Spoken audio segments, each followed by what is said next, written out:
Epstein. I'm gonna shoot. Go ahead, please, because I've been trying to think. I've been racking my brain all day, like trying to figure it out. So after listening to the Jeffrey Epstein interview that he did with Flat TV, no, I'm just joking. With what's his name? Steve Bannon. I was watching Bill Gates' Breakfast Club interview. Were you? And oh, fuck, I fell for it. Fuck. I just did it too. God damn. So how you make computers? Go ahead. And Charlamagne still sniffs his chair when he leaves. So yeah, Jeffrey Epstein had I think he had a talent for money or in numbers. And like you were saying, I think he was one of those retarded people who were really good at just one thing. So I think, what's one thing that rich people love being more of? It's just more rich. I think there's a world where he saw Jeffrey Epstein in the financial world. He saw what he was doing for clients, and he was like, shit, I want some of that. I could use more money. Fuck it. Now, do you think, just to give a little rope to the people who question this, because sometimes I do question this too, don't get me wrong. Do you think that's just a good, what's the word I'm looking for? Disguise of well, he's just good with money. It's a good way to write it off of how he made billions of dollars. There's no real well, because the only reason I have to say he's good with money is I don't know the mathematics that go into it. Stocks and listening to him talk, I still don't understand what it is that he did, but I know he was able to take people who had this amount of money from point A to point B by advising them on what to do. Now, can I ask you a question? Because you watched the whole Jeffrey Epstein interview. Yeah, I'm 20 minutes left, but yeah, for the most part. Based on what you've seen, do you believe that he's actually good with money? Does he sound like a guy that knows what the fuck he's talking about? Oh, yeah. Okay, yeah, okay. Sounds like that's fair. Sounds like he turned $10 to $10,000 if you let him. Got you. Yeah, all right, sure. All right. He comes off as the Wolf of Wall Street, but he has this nasally Jew voice, so it's really like the Frog of Wall Street. It's crazy. Yeah. I was injured. Yeah, but he's just a weird guy. But yeah, I mean, given what I know about rich people, again, I see a world where, especially since he lost half of his fortune to his ex-wife, which we're gonna play something. We're gonna talk about. Actually, you know what? I don't fucking blame her on this one. Usually, I take the guy's side automatically. Well, let me finish. I think given that he did lose a good amount of his fortune during that time, it's plausible that he could have seen Jeffrey as a way to get some more money. Well, I heard this story that when Bill Gates, when he married his wife, because we're going to get into Bill Gates and the plausibility of him being part of the sex trafficking. And it's really the underage thing. Honestly, of age prostitutes. Yeah, whatever. I think it's degenerate shit. I think it's immoral, but what rich guy isn't buying puss, bro? That's a thing. I'm not going to waste time on it, to be honest. Because people are going to do what they're going to do. Yeah. Leave the kids alone. Leave the kids alone. So, the plausibility of Bill Gates being tied to Jeffrey Epstein for things I think just to get where it's all right, if there's smoke, there's fire kind of thing. I'm not saying it proves anything, but it's almost we have to root this down to who was involved with Jeffrey Epstein based on pleasure. Maybe there was some business involved, but there was more pleasure involved. And I think the evidence we're seeing shows that Bill Gates was a little more involved in the pleasure side. If not, at least equally. Yeah. Now, there was a story that I heard that when Bill Gates married this lady, richest man alive, what do you think? Would you? I can't account for it. Maybe she was loyal to the soil. When did they get married? You gotta look that up. I'm gonna look that up because I need to see because if she might have been hot in the 90s. She looked like she could. She's not a bad looking woman. She could have been okay in the 90s. She's just old now. What is that? Melinda Gates? And she's been through a lot. Melinda Gates, yeah, I think so. But my point is when they got married, or this is the story I heard. I don't know if this has been corroborated. That when they got married, she had to make a deal with him that he was allowed to fuck his ex-girlfriend once a year. Which for richest man in the world, he's kind of settling. Let's be honest. I'd go at least 4. I'd go with the seasons. The season. As the seasons change, the puss has to change too. You know what I mean? Yeah, I hear you. Richest man in the world. I'm just saying. Yeah, What year? I'm trying to look for one, but it's just Tell me when I can pull up your screen. You can't see any of them. Don't. It's not even worth it. Really? Yeah. Let what me the just fuck see. was he thinking? Yeah, pull up my screen. It's fine. What the fuck? She was probably just a loyal woman. She took care of him when he wasn't. When did they get married? When did they get married? I didn't look that up. I was looking for her in like 2000. You want some sexy bikini photos or something. That's what I was looking. But that may be why he married her. She's not a fucking whore. And he's a nerd, let's be honest. He's a little guy. When did Bill Gates get married? Yeah, see, even Will says it. What did Will say? She probably was a good-looking woman back then. Holy shit, bitch. 1994? It's definitely cheaper to keep her. What the fuck? Absolutely. That's just to protect the game here. Nigga, whatever she wanted, he should have just gave it to her. But they had kids. Yeah, they had kids. Yeah. That's the mother. Mother of the kids. All I'm saying is, if you've been together since 1994 and you're with the world's richest man, I'm sure he strikes me as the type of nigga that wouldn't care if she was getting broken off, if she was fucking on some other nigga. I know it's degenerate shit, but I'm just trying to put myself in their rich shoes. He was in the cuck chair sometimes, like he was into that. No, weirdly enough, I don't think he was a cuck. I just feel like he doesn't care what his wife does. You know what I mean? I don't believe like one that. of those situations where it's like, I'm a fuck bitches, and if you fuck a nigga, it's like, all right, just don't let me catch him in the house. Nah, I don't believe that. Okay. Especially if you're the richest man in the world, you're gonna literally just say like you're here for whenever I want to. No, that's like you're thinking Andrew Tate. That's not him, bro. It's not him. He was a compromise. You're the richest man in the world. You could tell your wife like, listen, sometimes you got to be side bitch. You know what I mean? Sometimes you got to be side bitch to the wife. It's crazy, bro. But you're the richest man in the world, bro. Yeah, you keep talking to her like that, she gonna be the richest woman in the world. Case in point. Well, the story, let's just get to it. Bill Gates supposedly was fucking on the side, of course, and contracted, I think it was herpes. Jesus. Let's just call it an STD. Yo, he had to be going crazy. And he didn't want his wife to find out that he gave her herpes or whatever the STD was. So what he was trying to do, I guess there was a draft email in Epstein's email that was to Bill Gates telling him how let me try to get this right, but it was along the lines of Bill Gates giving his wife medication for the STD unknowingly, like him like putting it in her food, medicating her. Yes, for an STD so that she wouldn't find out. So she would never find out. What the fuck? So that's where I'm almost like her divorcing him.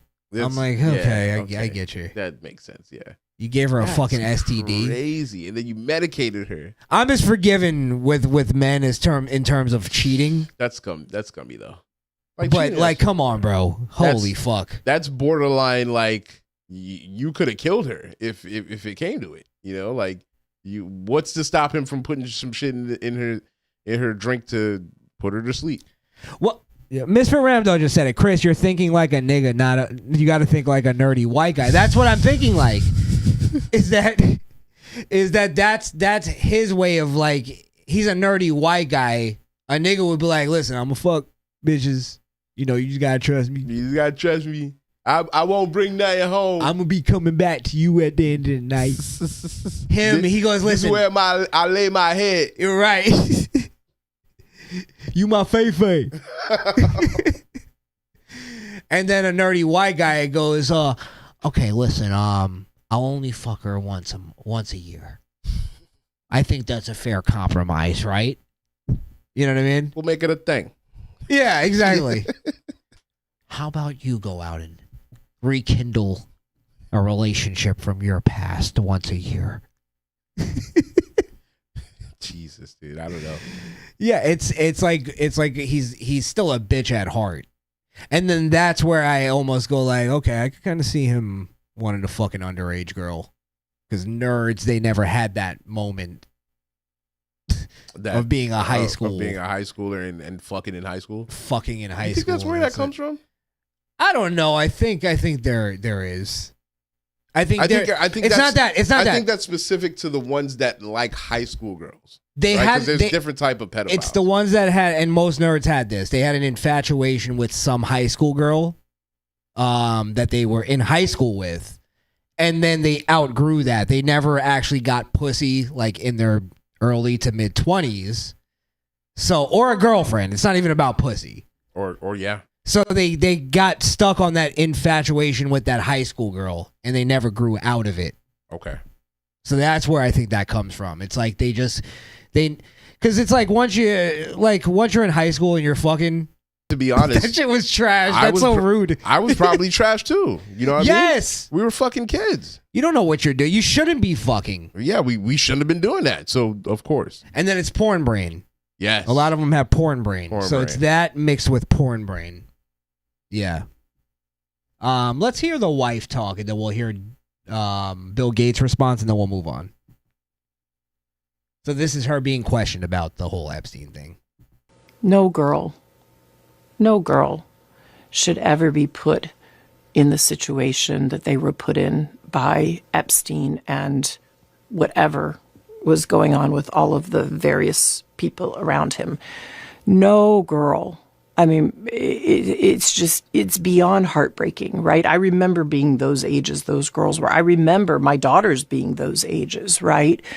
So for me, it's personally hard whenever those details come up, right? Because brings back memories of some very, very painful times in my marriage. But I have moved on from that.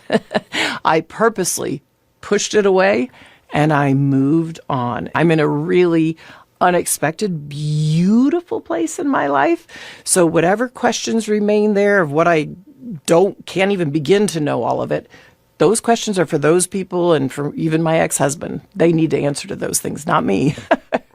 Well, and I am so happy. She's even like, yeah.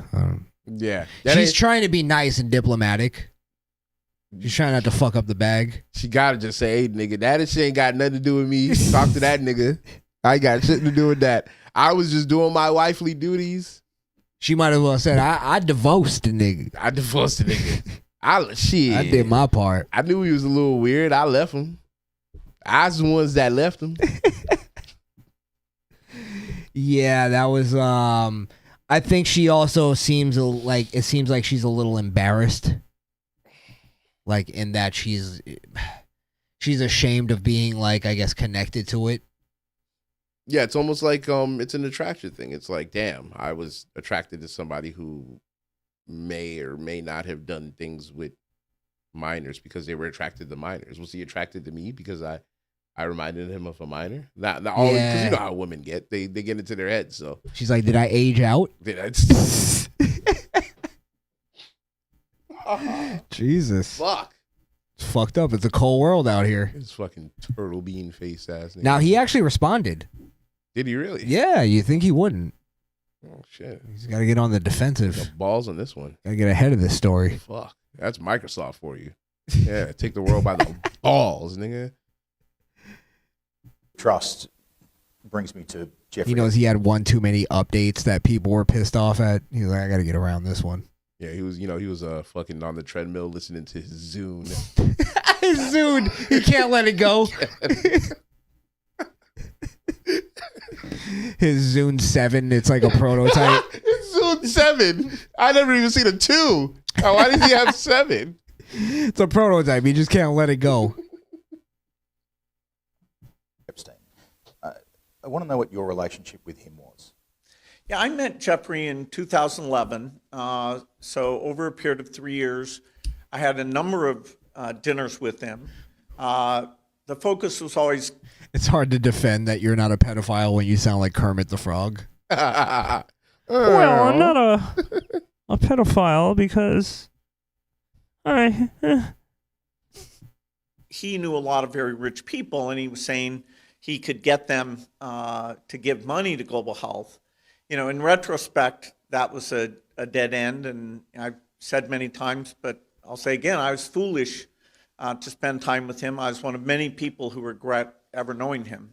You've no doubt seen the allegations, including some of them from the last 24 to 48 hours. Are they true? No, apparently Jeffrey wrote an email to himself. That email was never sent. The email is, false. So I don't know what his thinking was there. Was he trying to attack me in some way? But, it just reminds me, every minute I spent with him, I regret and I, apologize that I did that. The problem is some of the things that he has sent. He's really just trying to get around this. I just want to apologize. It's funny. It's like, what are you apologizing for? Like, you didn't do anything wrong, bro. If you sat down and had dinner with Jeffrey Epstein because he wanted donors, he wanted money, then that's what it is. But the constantly, I'm sorry. There's nothing to be sorry for unless you're speaking like it's your conscience. Yes. Breaking through. Because, like, part of me wants to go, like, as a dude, like, bro, if you didn't know he was doing any of that, what do you apologize? Like, you don't have to apologize. Yeah. You're apologizing for hanging out with a guy? And I would say that, like, in an interview. I'd be like, look, I have no idea what he was doing on his spare time. He wanted to meet for XYZ. We met a few dinners because we were talking big numbers. But He's claiming it's all business. I realized I didn't want to do business with him, and that was that. I'm not going to apologize for doing anything because I didn't do anything. Now, this is where I think he's bullshitting. This is why I don't believe him. It's just business. But we also talk about STDs that I get. Did he say that? That's the whole thing that with his wife. Oh, with his wife. The email that he's talking about is that Jeffrey was sending him an email about something about his STD. So giving his wife an STD and having to do with, I guess, his interactions on the island. I'm gonna shoot bail. Go ahead. What if the interactions on the island again had nothing to do with like minors? Maybe he was fucking an 18-year-old. I'll grant that. Go ahead. And he got an STD. Jeffrey would be emailing him about that because he knows about the STD thing, and he wouldn't want him to find out just because he's cheating on his wife. That's not the point. Okay. The point is that right now he's trying to claim that we were just doing business. It was about global health. What you mean? Yeah. So that's already, I think, debunked. Like, what business partners, or not even partners, I'm trying to strike up a business deal with somebody, but let me talk about the STDs that I have and giving it to my wife, and then... Well, sometimes you got to give a little to get, Yeah. It's like sharing of information. I tell you something real crazy about me, you tell me something real crazy about you, and we make sure this deal goes through. I got you. It's like blood brothers. Like, it's a bond, a Yeah, fear bond. Cut the hand and shake. Yeah, that's the new. It's almost like in Wolf of Wall Street when he was like doing the thing on the chest, and he was like, "How many times a week you jacking off?" The guy's like, "I don't know, 2." So you gotta get them numbers up. You gotta get the numbers up. Yeah, I get you. There has to be like a personal. Let's have a quick personal connection, real quick. Yeah. But I don't know. I think that's a bit of a reach. Yeah. A bit of a reach. I'm trying. I'm an Xbox guy, so it's hard for me. Okay, if we're going to go that route, I think a more appropriate thing, and I hate to use the word appropriate because it's about something that's supposed to be inappropriate. Yeah. Is, okay, what do you like, ass, tits, or legs? Fuck one, marry one, kill one. That would be shot out of a cannon. Let's go. Yeah, that's I see what you mean. Yeah, not like how many STDs you had. I was gonna ask you that. Oh fuck. They should release that. I wonder if we get the autopsy. If he has the same STD that Jeffrey has, he's a freaky nigga. Oh boy, he's a freaky nigga, man. We got a 2-hole McGillicuddy out here. It's a freaky